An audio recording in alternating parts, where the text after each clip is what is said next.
If you ask 100 science fiction fans to make a list of their essential science fiction books, you are going to get at least 110 to 115 different lists, because some fans will not even agree with themselves what the best books are.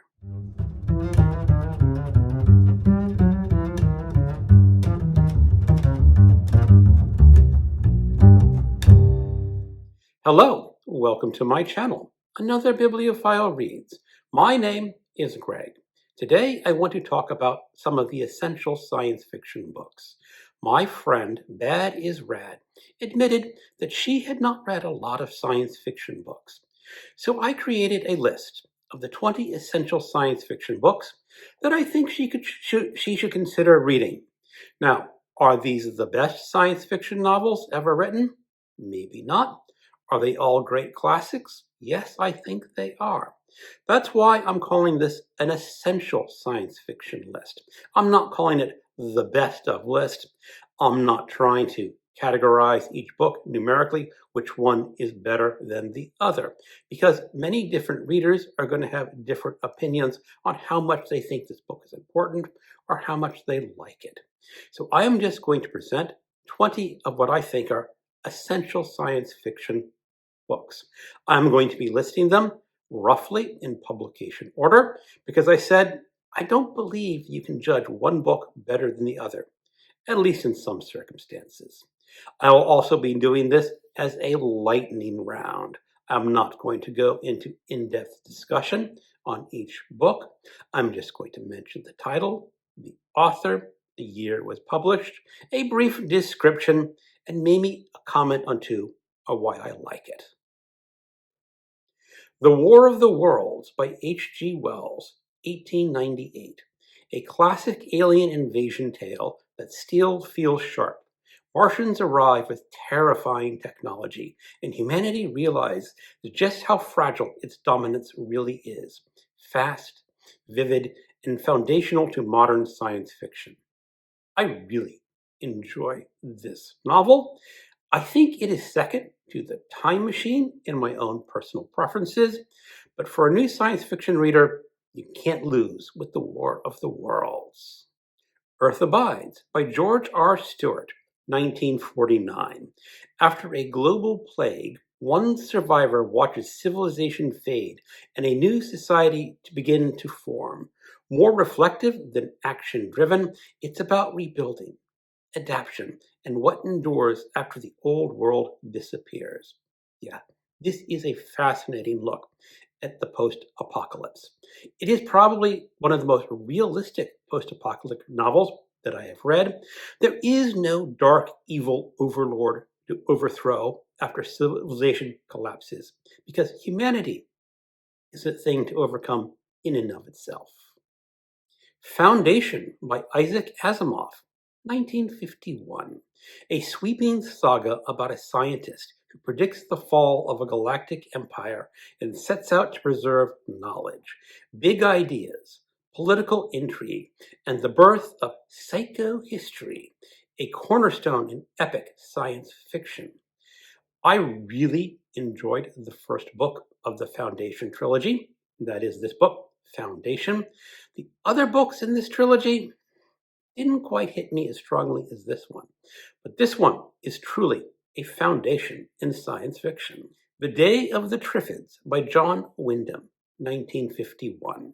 A post-apocalyptic thriller where most people are suddenly blinded and humanity must contend with mobile, carnivorous plants. Suspenseful, eerie, and surprisingly grounded. I first read this novel at a summer camp when I was probably 14 or maybe 15, and it has remained one of my favorite science fiction novels of all time, in my personal opinion. I have read it 5, 6 times over a lifetime, but I've never listened to the audiobook. Fahrenheit 451 by Ray Bradbury, 1953. In a world where books are burned, a fireman begins to question his role, a poetic and unsettling warning about censorship, destruction, and conformity. This book is frequently banned, which is such an irony since this book talks about the banning of books. I think this book should be assigned to every high school student in the country. And to hell with the bans. The Shrinking Man by Richard Matheson, 1956. After exposure to a mysterious mist, a man begins shrinking inch by inch. A gripping survival story that becomes both physically thrilling and psychologically profound. Now, in this story, I'm trying to remember the exact details. I think the man is shrinking by a quarter of an inch a day, or maybe it's a third of an inch per day. But he's pondering his fate, because eventually he will shrink into nothingness. And that is Stranger in a Strange Land by Robert A. Heinlein, 1961. A human raised by Martians returns to Earth and questions everything about society, religion, sex, and power. Controversial, provocative, and deeply influential. A lot of people don't gel well with Robert A. Heinlein. He is like a dirty old uncle with unsavory political views. You don't really want to talk to him because he might say something inappropriate. But this novel is highly intellectual, highly profound, and highly entertaining, even if Robert A. Heinlein might be that unsavory uncle. The Man in the High Castle by Philip K. Dick, 1962. An alternative history where the Axis powers won World War II. Dick uses the premise to explore paranoia, identity, and the nature of reality itself. Atmospheric and unsettling. I don't think this is Philip K. Dick's best novel. I tend to favor Valis. Other people tend to favor A Scanner Darkly, or maybe one of other Philip K. Dick's novels. This novel does not quite have that paranoid sense that other novels have, but this is a good entry point to Philip K. Dick. Dune by Frank Herbert, 1965. A mix of epic politics, ecology, mysticism, and rebellion on the desert planet Arrakis. Complex but rewarding. Arguably the most influential science fiction novel ever written. I really have to agree with that. Almost everyone who's a science fiction fan will place Dune at the top of their list if they're ranking orders in best to worst. But is it? Maybe, maybe not. But Dune is a fantastic novel. Its sequels, not so much, even though Dune Messiah and Children of Dune take the story in a different direction. Lots of people don't like that different direction, but I think Frank Herbert got it right, taking the sequels in a different direction. I just don't think they stand up to the original. Nova by Samuel R. Delany, 1968. A star-spanning adventure about myth, technology, and the power of storytelling. Stylish, energetic, and rich with symbolism. Delany at his most accessible. Now, a lot of Delany's later novels, such as Dahlgren or Triton, are really not accessible at all, especially Dahlgren. I prefer Dahlgren to Nova, but I would not recommend Dahlgren to anyone new to science fiction. Dahlgren, questionably, is only half science fiction. It's more literary fiction. But I read Nova when I was in high school, and I was enchanted with it. The Left Hand of Darkness by Ursula K. Le Guin, 1969. A human envoy visits a world where people have no fixed gender, forcing him to rethink everything he knows about society and identity. A profound blend of anthropology, politics, and the human condition. I read this a number of years ago. I've read this book at least twice in my life. Yes, the plot does revolve around gender identity, which is very important in our contemporary society. But against that, the book is also just a ripping good story. Roadside Picnic by Arkady and Boris Strugatsky, 1971, originally translated from the Russian. Aliens briefly visited Earth and left behind dangerous, mysterious debris fields called zones, a bleak, brilliant exploration of human greed, curiosity, and the unknown. The easiest way to describe this novel, I think, is to imagine a time traveler with a Zippo lighter going back to prehistoric days and dropping that lighter in front of a cave inhabited by the Cro-Magnons. They would view that lighter as magnificent, wonderful, magical technology beyond their knowledge and explanation. And when aliens do that to the humans in this book, we have that same sort of reaction. This is great science fiction written in the communist Soviet Union. The Mote in God's Eye by Larry Niven and Jerry Pournelle, 1974. First contact with an alien species that is ingenious, enigmatic, and potentially dangerous. A tense, thoughtful look at misunderstanding across cultures and species.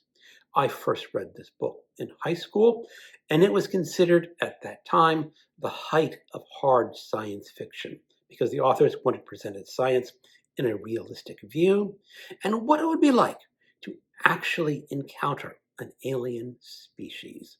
Epic science fiction that I need to reread. The Hitchhiker's Guide to the Galaxy by Douglas Adams, 1979. A wildly funny, chaotic romp through space that gleefully skewers science fiction tropes, bureaucracy, and life's absurdities. Light, clever, and endlessly quotable. This is a very fun novel to read. I actually think listening to the audiobook might be preferable to reading the text because in an audiobook, you get that British accent that highlights its British humor. Replay by Ken Grimwood, 1988.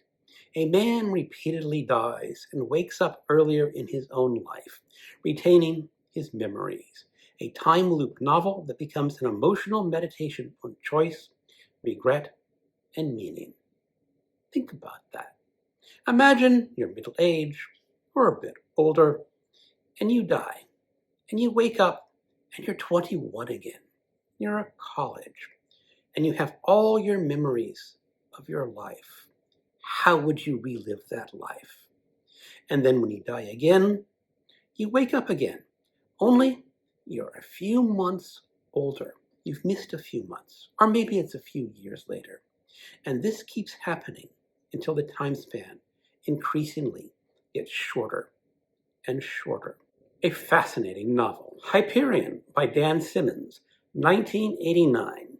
7 pilgrims journey to meet a terrifying being known as the Shrike. Each tells their own story, creating a mosaic of mystery, horror, and space opera world building, literary and haunting. Yes, in some respects, this is the Canterbury Tales of science fiction novels. Absolutely brilliant because each of the pilgrim stories is in a slightly different genre than the rest.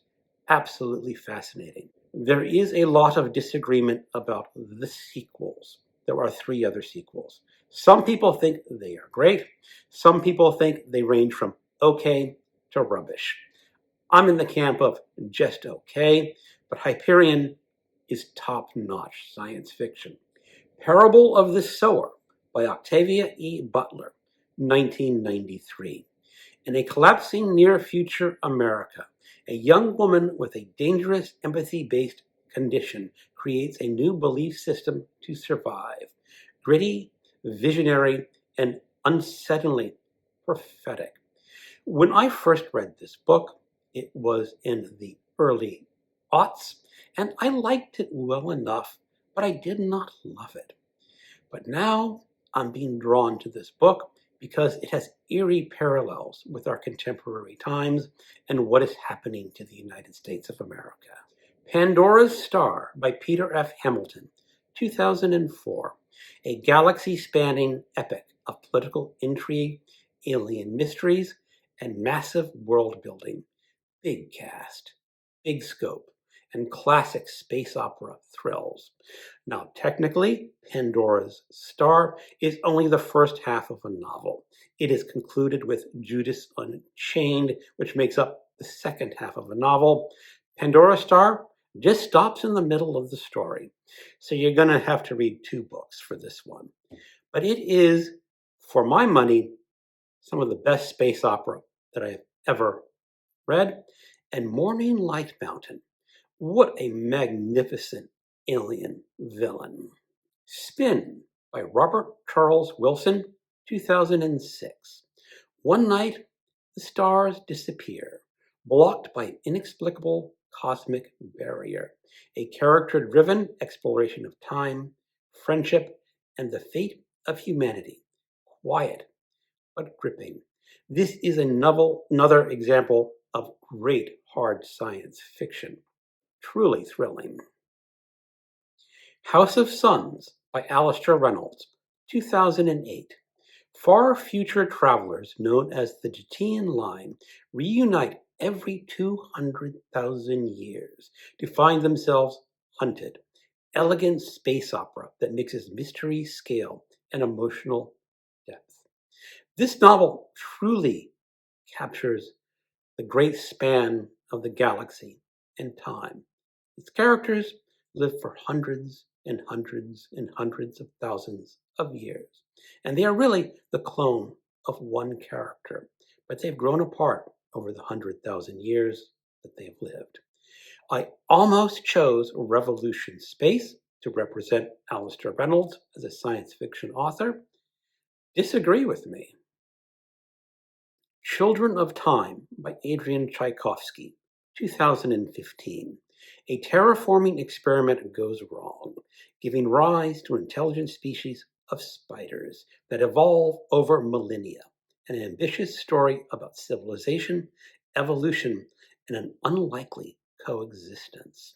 This book is truly fantastic, deeply intellectual, and actually kind of thrilling.